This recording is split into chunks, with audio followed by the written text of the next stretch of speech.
Welcome to the next episode of the Breakthrough Autism Podcast. I am thrilled to have with me today Joan Brodo, clinical supervisor and manager at Launch Behavioral Health, who has been practicing in the field of applied behavior analysis for over 20 years. Joan, welcome. Thank you for having me. Very excited to be here. Thrilled to have you here for you to share your expertise and insights and experiences with everyone who's watching. You have a wealth of knowledge and happy to get into it today. I'm looking forward to it.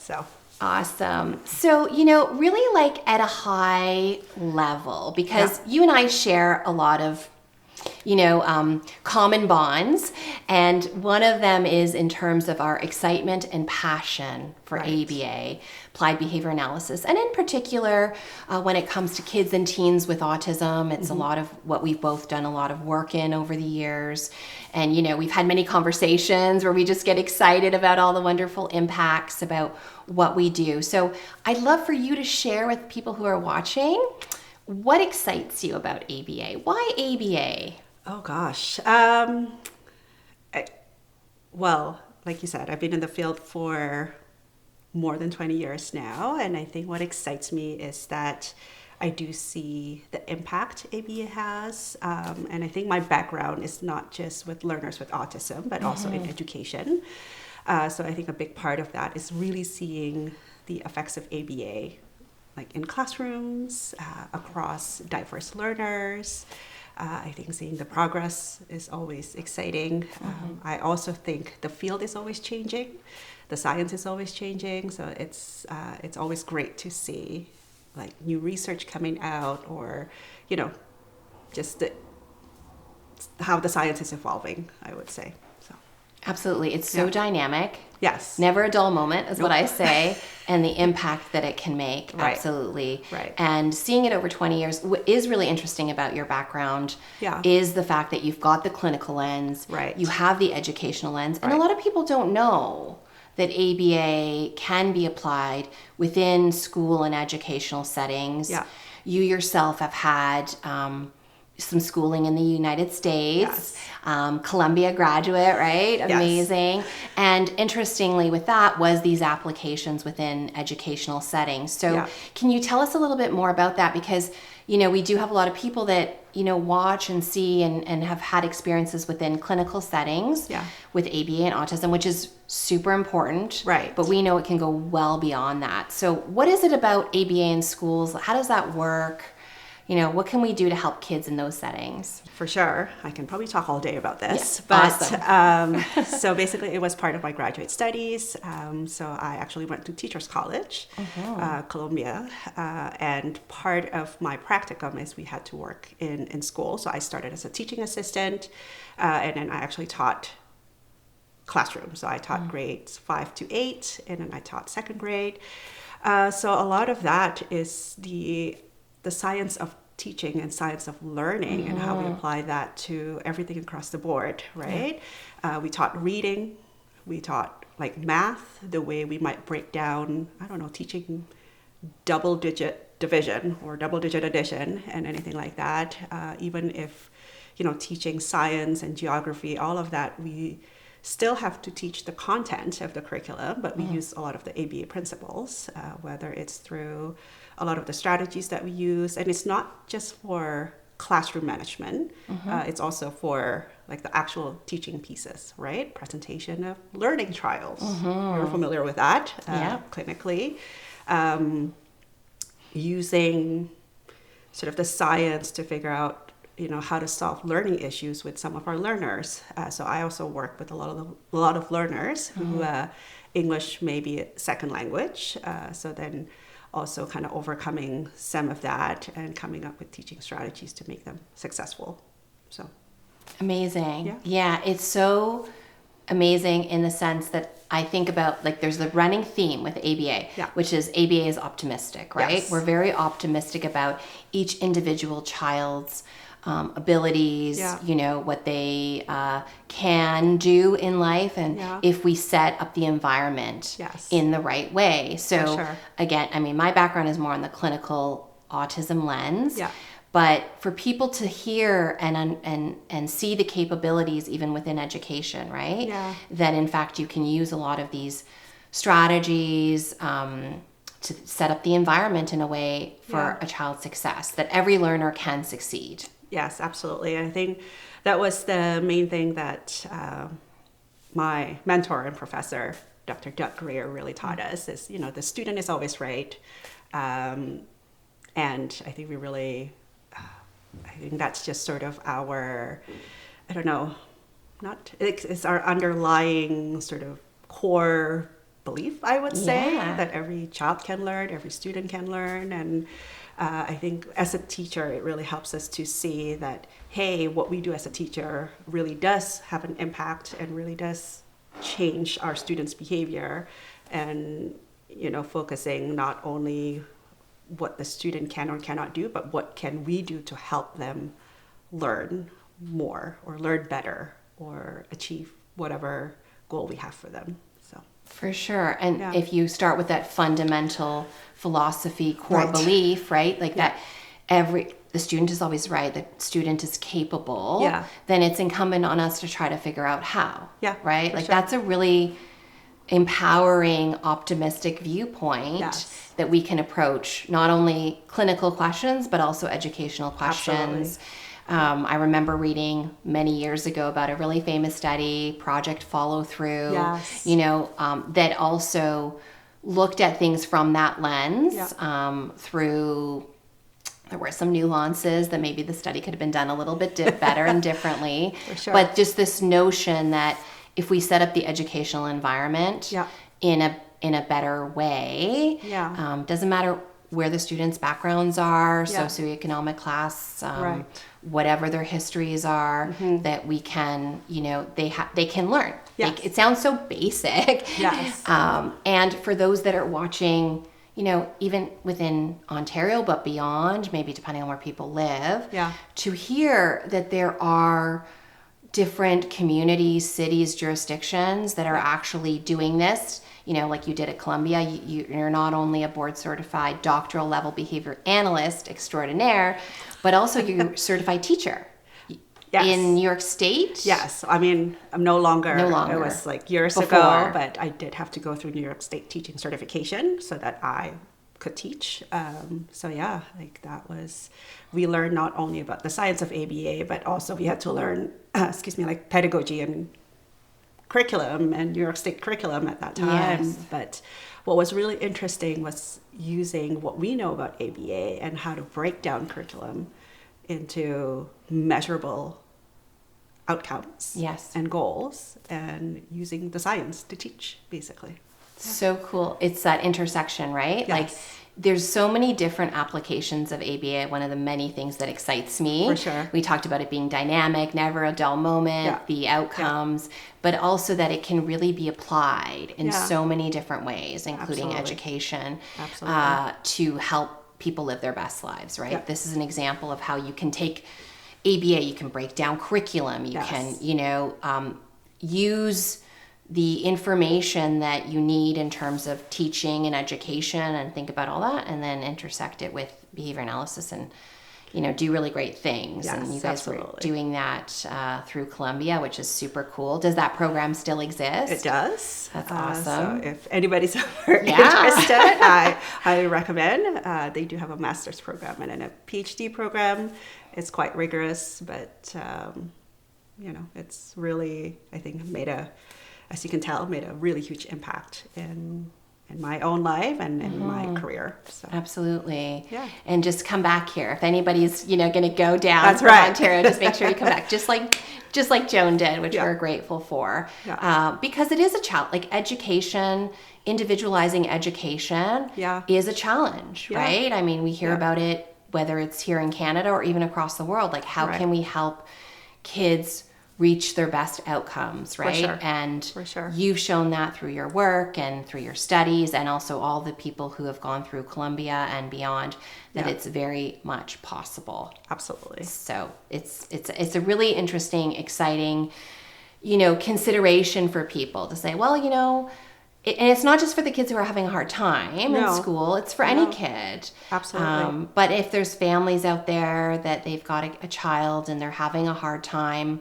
learning to read, for example, is a great example of application, within education and ABA. Yes. No child should be illiterate, right? Like, is that a fair statement to make? Yeah. Every child is capable of learning to read. Absolutely.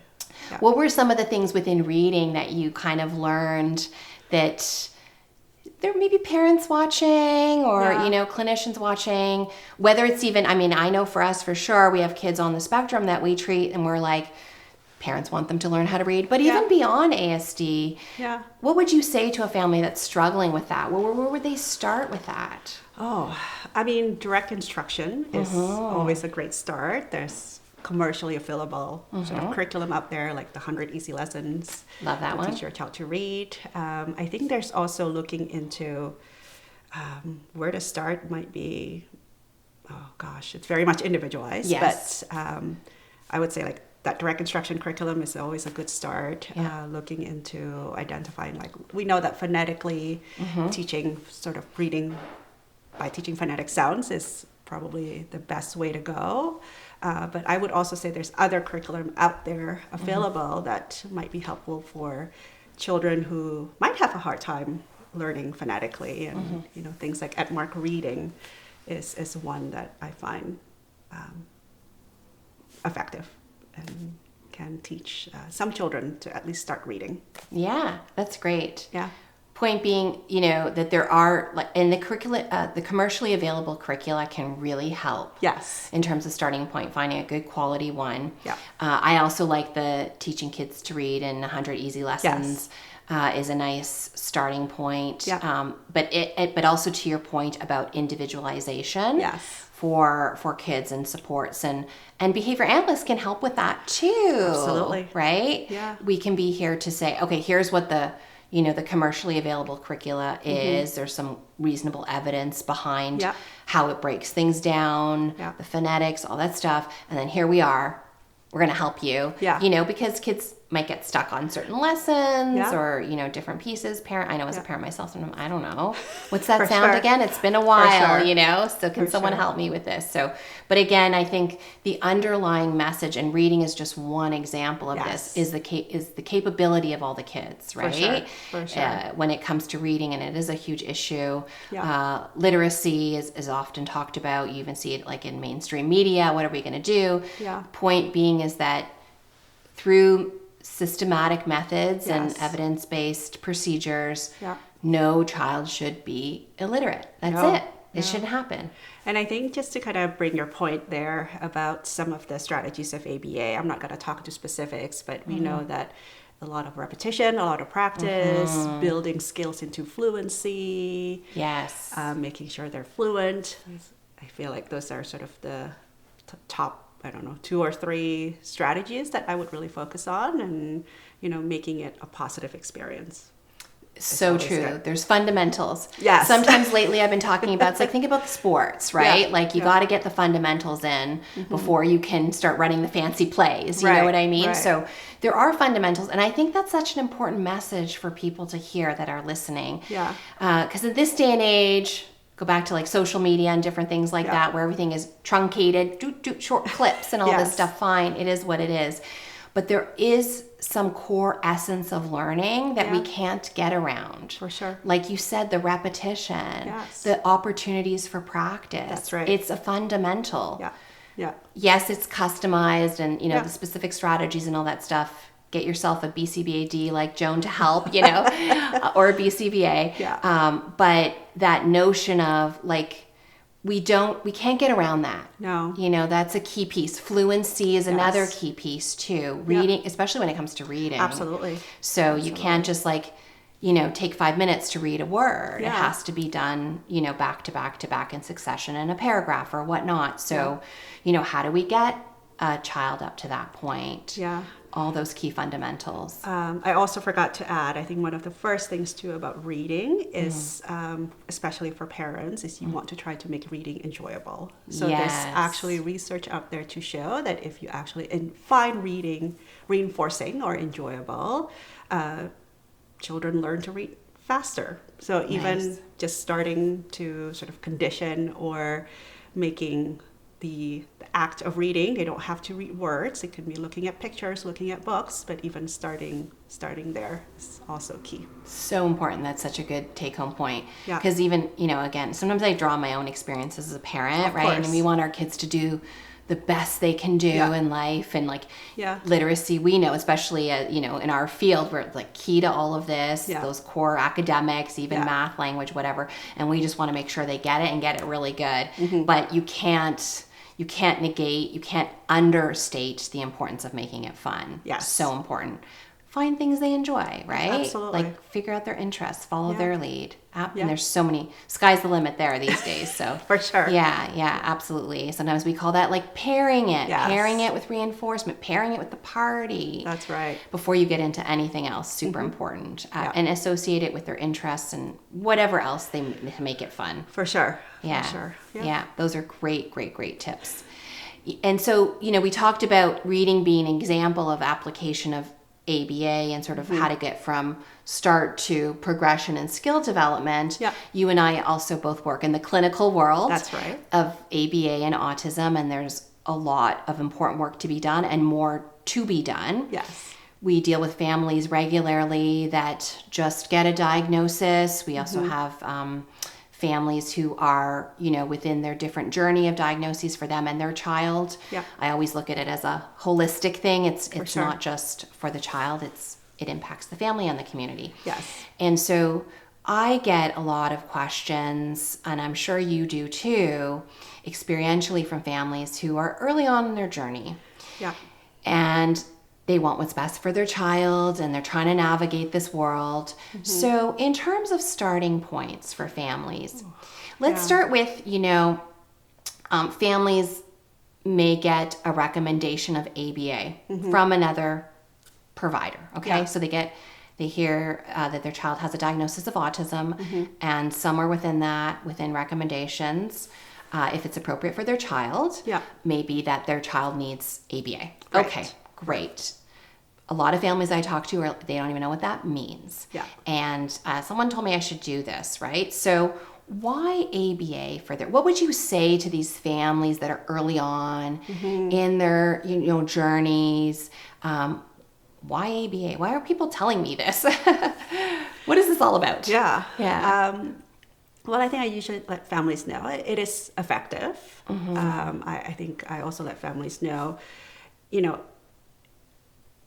like not to get into too much of the research talk, but I think really talk about the effectiveness of ABA and what we can do. And I think focusing a lot on learner readiness skills. How can we get your child to get into the least restrictive environment over time? Because as you know, ABA can be intensive.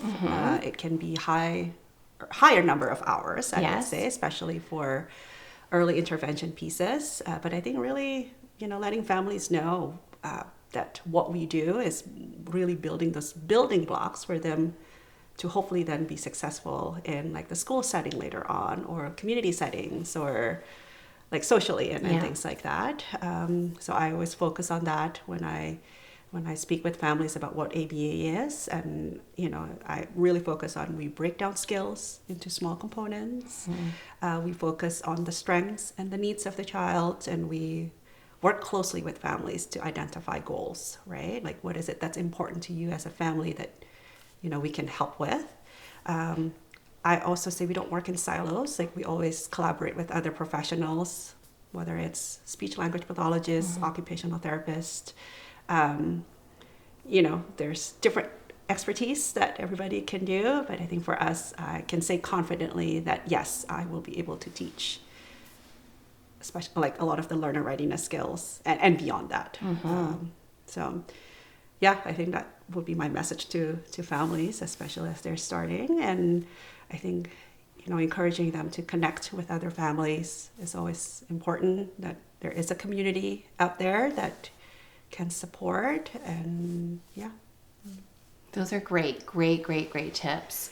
It's hard to navigate. I can't even begin to imagine what it's like, how to navigate that world and try to get what's best for your child. Yeah. That take-home point of effectiveness is one for families to really hang on to, because there is so much out there. For sure. And, we have that scientist practitioner training as our backgrounds, but I can't imagine, trying to navigate a world where it's almost like a different language, and there's so much information. And so if there's one thing, that I really take from what you're saying amongst the many is like, you got to have a reasonableness in terms of, is this going to actually work?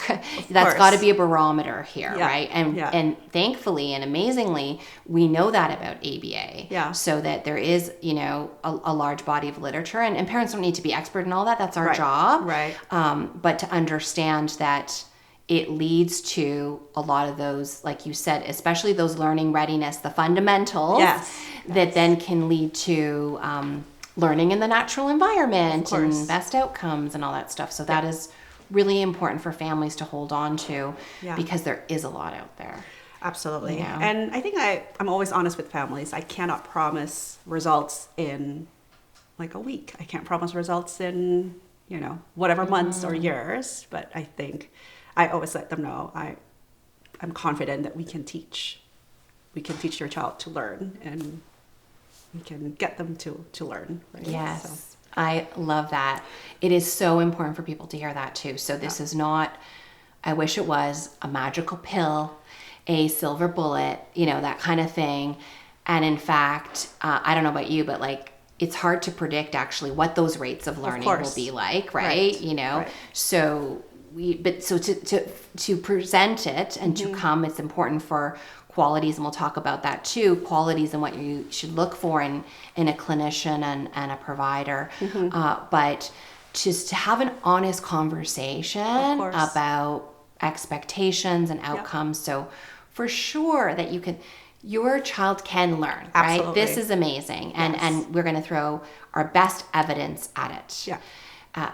But in terms of expectations, the rates of learning and how they will learn and exactly how that's going to manifest, that we've got to work out along the way. And it does take time. That's the whole thing about that, not that magic pill, right? It's just, that's learning. That's how it works. Yeah. So really important for people to understand that going into it. Yeah.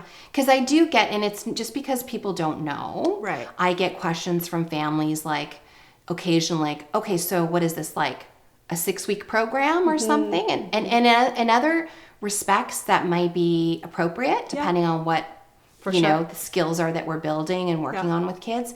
When it comes to those fundamentals of skill development, it's probably not. It's not going to be. I can pretty much say that confidently. This is not a 6-week program. Right.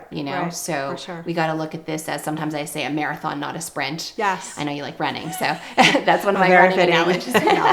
Yeah. We got to stay in it, right? Yeah. It's just, we work through it. So it's good for families to think about that, even on the onset of treatment. Yeah, for sure. Because you have to plan accordingly. Absolutely. But I think to that point too, because we take data, we have information, we can make decisions based on data. So we can see how the child is progressing after 2 or 3 months of treatment, right? And if if a strategy is not working, then that we change that and we make adjustments. So it's not just sort of like a stagnant procedure that will just stick to the same thing for 6 months or a year, right? I think like the science, it's continually changing, continually evolving to fit the need of the child, and to make sure that what we're doing is effective for the learner. And that can look different for every learner. That's such a good point too.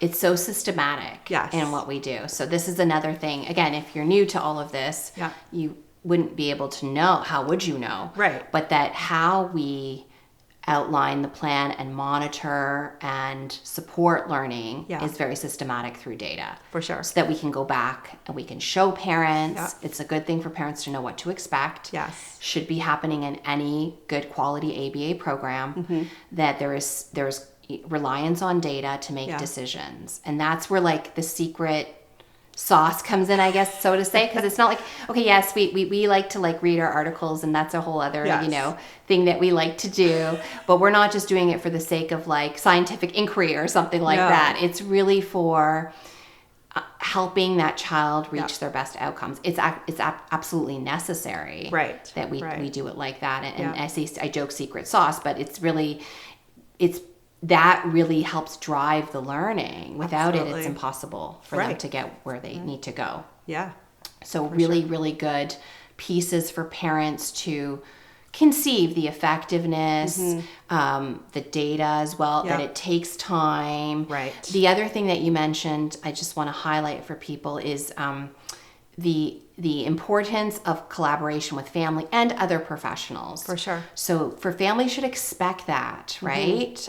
When they're navigating this world. Yeah. They need to have communication with their providers, the clinician, and also everyone needs to communicate with each other. Yes, and absolutely. If that's not happening, again, you're not going to reach the best outcomes for your child that they need, right? Right. Within that, so digging a little deeper, because I get this from families too, is how we provide services in terms of we call it a tiered service health delivery model, or tiers of a cake. This is a little different than like other professions. If you look at, let's say, treatment professions like speech language, occupational therapy, whatnot. So this is something different for families when they're navigating this world. So can you help walk, if a family's listening right now, or even, people who are new to the field too, professionals who may be thinking about a field in ABA, what are these tiers? How does this work, Joan? What do we do with all of this? Who are all these people working with my kid? How does this work? So for us, we do have a team of the direct implementers or instructor therapists who work directly with the child on a day-to-day basis. Now, these instructor therapists are supervised typically by either BCBAs or BCBAs in training or future behavior analysts. Yes. That will be regulated very soon. Yay, in Ontario, regulation. That's right. And the team of senior therapists provide that sort of weekly supervision. And what that means is making sure that they see the clients, they see the instructor therapists working with the clients, making changes to their programming as needed, and things like that. And then you have typically like the clinical supervisor who sort of provides an oversight or overview of the client programming. So that's sort of the tiered model that is quite typical in the autism treatment. Yes, good point. So it's not for all ABA. This is very particular for autism. Yeah. Right. The names might sound different, like in the US or even in other provinces, but in Ontario, that's sort of typically what the model would look like. And I think like you said, we work closely with families, and I think it's important to always involve families in some of the decision-making goals, not on a day-to-day sort of clinical, if there's like a strategy that we want to put in, but I think more so on the big goals that families would like us to work on. I think that's always important to involve them, and making sure that, no goal is too small or too big. Yeah. Sometimes families might have goals like, I just want to be able to go out together as a family and eat at a restaurant. So that if that's the goal, let's figure out ways that we can make that happen, because it's important to the family. Now, when you think about eating out at a restaurant, might not be the fundamental sort of learning skill that you think about, right? But if that is an important family goal, that's what we want to work on. So important to integrate. I always say, like, families are experts in their kids. Absolutely. We're expert in ABA. Together, that's the team, right? They're going to see things from a different perspective that we don't see. Yeah. And so we need to hear from that. I don't know what things are like when families take their kids out in the community. For sure. But for families to hear, I think it's important to hear that the possibilities there. Sometimes families don't know to ask or highlight a goal in that regard, because they don't know we can help with that. Right. Oh, you guys do that too? It's like, we do. Yeah. So it can only evolve through the conversations with the families, Absolutely. I think. Yeah. I think one thing I always remember, I used to work with a family, and one day the parents are like, you know what, Joan, we just really want to be able to see baseball games again. Oh. Yeah. And I was like, okay, well, we'll work towards that. And we figured out it was the noise. So we taught the child to be able to tolerate loud noises, help them to have strategies if it gets too loud, then tolerate wearing, those noise canceling headphones and whatnot. And, by the end of that, the family was able to see a baseball game again, and goal is met, right? That's amazing. And that's what I love too about working in this field, is when, yes, we like to see them progressing, whether it's at school, whether it's those fundamental learner readiness skills, but also when we're able to help a family doing activities as a family that they enjoy together. So that's so wonderful. Yeah. I love that story. I'll remember that. It's because that's the big impact, right? For that child, that family, and, their connection. Yeah. The child even experiencing things that they wouldn't have experienced if it wasn't for ABA. Yeah. But it all starts with, you know what, Joan, we'd love to see a baseball game, right? And you haven't seen one in a long time, and just to be able to have those conversations and go, okay, let's work on it. And another thing to highlight through that example is, dissecting. So what we do is we take it as behavior analysts and we go, okay, so what is it about the baseball game that makes it tough, right? Okay, let's try to, we're like the detectives, problem solving, figuring out what is it in the environment that makes things tricky, and then what can we do about it? Your example, like if it's very individualized, but if it needs to be the noise canceling headphones, will he wear them or she wear them, or whomever, and just figuring that all out, and then step, teach. Yeah, it's a great example. So, for any clinicians even watching too, just to invite those conversations. Absolutely. Right? Absolutely. Because it can lead to a major turning point for that child and that family. Yeah, and I think that really highlights just, really having that relationship with families. Yes. It takes time to build relationships, as, we all know, but really making sure that we build that trust from the get-go, and, making sure families are comfortable to share their goals that, again, we might not realize it is a goal for them, or they're having a hard time as a family for whatever reason. And but having that, sort of constant communication and just having that good relationship with families, I think is key. So. Absolutely. And sometimes because we're very focused, and rightly so, on the skill development of the child, we stack the deck in that regard, including our time, right? Like we're booking our appointments or whatever we need to do. We need to do, like you explained, the tiers of the cake. So we're there, we meaning the supervisors are there, whether it's behavior analysts or soon to be regulated Ontario behavior analysts in this province, or beyond board certified. That yes, we need those appointments, and yes, we need to do that stuff. But there also needs to be concerted time thought about the family and those conversations too. For sure. Otherwise, you can't integrate the other stuff that's super duper important into the child's programming too. So, related to that, we've touched on a bunch of important aspects of considerations for, yes, ABA works, and here's some things that make it work, right? Super important. So, families are navigating the world of treatment. It's a very tricky world to navigate, as we know. We've heard from many families, and we see. You guys at Launch Behavioral Health, you do such a phenomenal job. I have a lot of respect for the work that you do there. And we've worked together in many different regards. And so for you and your experiences, right? One of the questions we get from families is like, how do I find a provider? What's quality provider? What are some things that families maybe questions or thoughts, or how would you think about exploring that? How would you help families navigate through that? It's hard for families to find the right fit.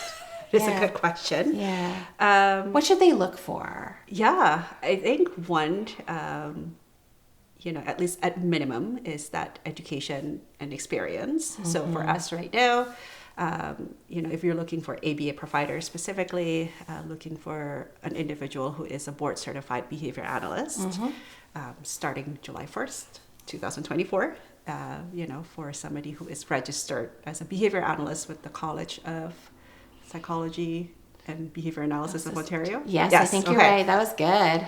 We're still practicing that. Yes. We're still getting that straight. Yeah. So I think that's first, and then after that, of course, not all BCBAs have experience with individuals with autism, right? Mm-hmm. BCBAs also practice across different areas. So I think having that conversation with the BCBA and asking about their experience is important, whether it's through their bio on their website or whatever that is, or like a direct conversation. So that's always important.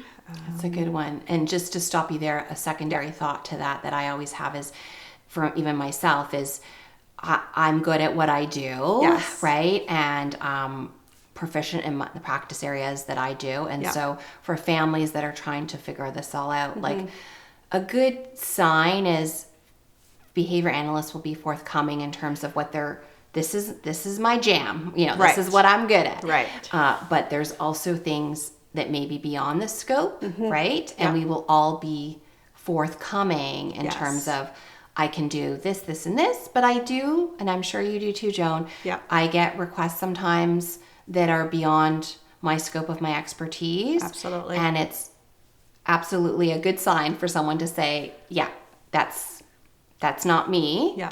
Maybe if I know enough about that, I can suggest you explore X, Y, and Z as other options, but we're not all going to be jack of all trades. No. Right? No. And I think really highlighting that with families is important. And then I will also say that I think hopefully we're all very forthcoming with what we know and what we don't know. That's right. And then other qualities, I don't know how to explain this behaviorally, but I think it really depends on like the goodness of fit, right? Making sure, the provider is able to provide services that fit your family's needs. I know that sort of counterintuitive what we're trying to figure out here, but like at launch, for example, we have specific types of service that we can offer, whether, and logistically it might not work with some families. So I think really figuring that out, that it is a good fit. But I think focusing a lot, number one is the education and the experience, and having that conversation with families. That's great. And the fitness too, it goes like the goodness of fit. It goes back to that point that not all providers are going to be everything for everybody. For sure. Even logistically. Absolutely. So you have to have those conversations with families to figure that all out, right? So those are all good things, keep them, but so the expertise, important. And expertise is not just, it's education, credentials are important, but to highlight the experiential expertise is important too. That's your scope of practice. And also just, is it going to work for your family? Goodness the fit. And there's all sorts of dynamics and variables to consider there when it comes to that. So those are all great considerations, take home points for families as they're trying to navigate this world. For sure. Yeah, excellent. So Joan, from all your experiences, and we learn as we grow, you've been in the field for over 20 years. Yes. I've been doing it for a while too, 25 plus, I don't know, I lose count after a while. And part of what, as I've grown in the field, because we've, started and the field's evolved too, right? Sometimes I reflect back as I learn more, right? And I say, okay, gosh, I knew this now. Wish I knew that back then, or we could have done that differently back then. Is there anything that comes to mind to you when you think, gosh, if I would have done this differently, and the reason I ask it is this, I'll contextualize this a little bit. We're an evolving field, and I think people need to hear that, just like any treatment field. Yes, there were things that we've done, that may be not as efficient or precise or as effective 20 years ago, 30 years ago.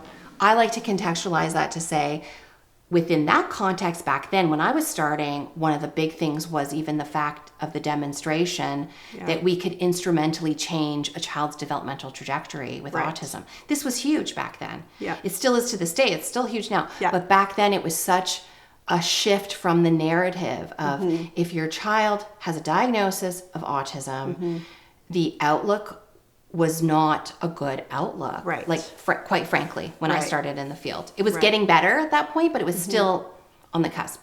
And then there was this wonderful science that came along and showed we can shift kids' developmental trajectories. Yeah. So, to go back, yes, there are things that we could have done better. And I think we should acknowledge as a field, it doesn't mean that there's anything wrong with our field. It's an evolution, right? And so to have this conversation, sometimes, okay, now we teach this like this. Gosh, could have done a lot better job of that back then. For sure. We did the best we could. Do you have any experiences or thoughts on that of if we could have done this differently, we could have, and we continue to learn as a field?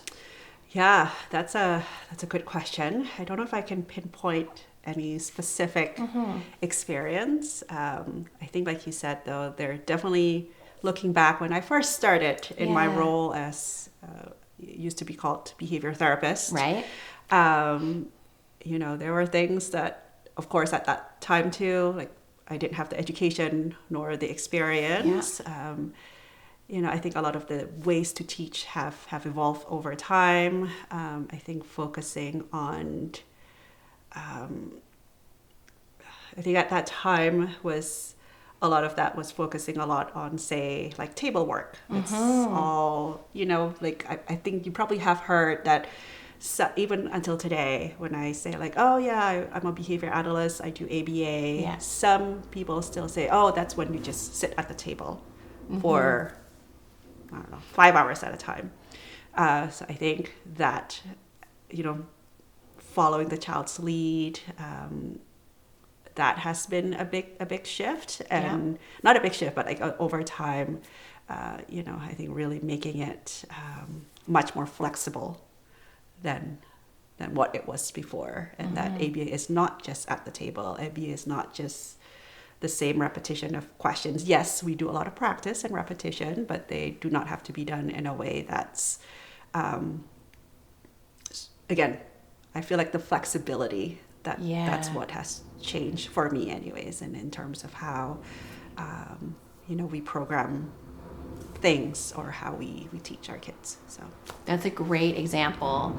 And I had a very similar experience early in my career, right? It was more tabletop driven. Yes. Again, to contextualize it for folks that may not know, the demonstration of the capabilities of children with autism and their learning was at the forefront. It still is, but in a different way, and that shift in the developmental trajectory was so remarkable. But yes, it was more at the time, more tabletop, and then there was a lot more literature and research involving in terms of naturalistic teaching, following the child's lead, and we've evolved as a field since in a really positive way. Right. And so it's good for people to contextualize that as one of many examples of where our field came from and where we're going.